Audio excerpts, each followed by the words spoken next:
আসসালামু আলাইকুম ওরহমতুল্লাহি ওবারাকাতু। প্রিয় কবুতর প্রেমিক ভাই ও বোনেরা, সবাই কেমন আছেন? আলহামদুলিল্লাহ, আমি আল্লাহর রহমতে ভালো আছি। আপনাদের মধ্যে অনেক দিন যাবৎ আমি কোনো ভিডিও নিয়ে আসি নাই, তো আজকে আমি আপনাদের জন্য নতুন একটি ভিডিও নিয়ে আসলাম। প্রিয় দর্শক, আপনারা দেখতে পারছেন ছাদের মধ্যে আমি কবুতর লালন পালনের পাশাপাশি সবজির চাষ করেছি, বেগুনের চাষ। তো আপনারা দেখতে পারতেছেন, আজকে আপনাদেরকে দেখানোর জন্য একটি ভিডিও তৈরি করলাম। তো প্রিয় দর্শক, আপনারা দেখতে থাকুন আমার ছাদের মধ্যে বেগুন চাষ কিভাবে করলাম।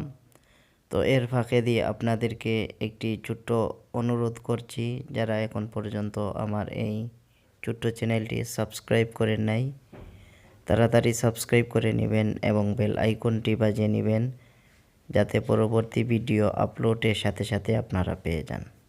প্রিয় দর্শক, এর পাশাপাশি আপনারা আমার ভিডিওতে কমেন্ট করে উৎসাহিত করে যাবেন, যাতে পরবর্তী ভিডিওটি আপনাদের জন্য সুন্দরভাবে তৈরি করতে পারি।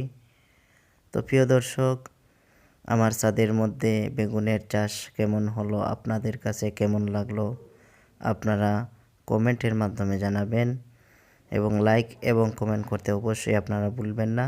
সবাই ভালো থাকবেন, সুস্থ থাকবেন। আল্লাহ হাফেজ। আসসালামু আলাইকুম ওরহমতুল্লাহি ওবারাকাতুহু।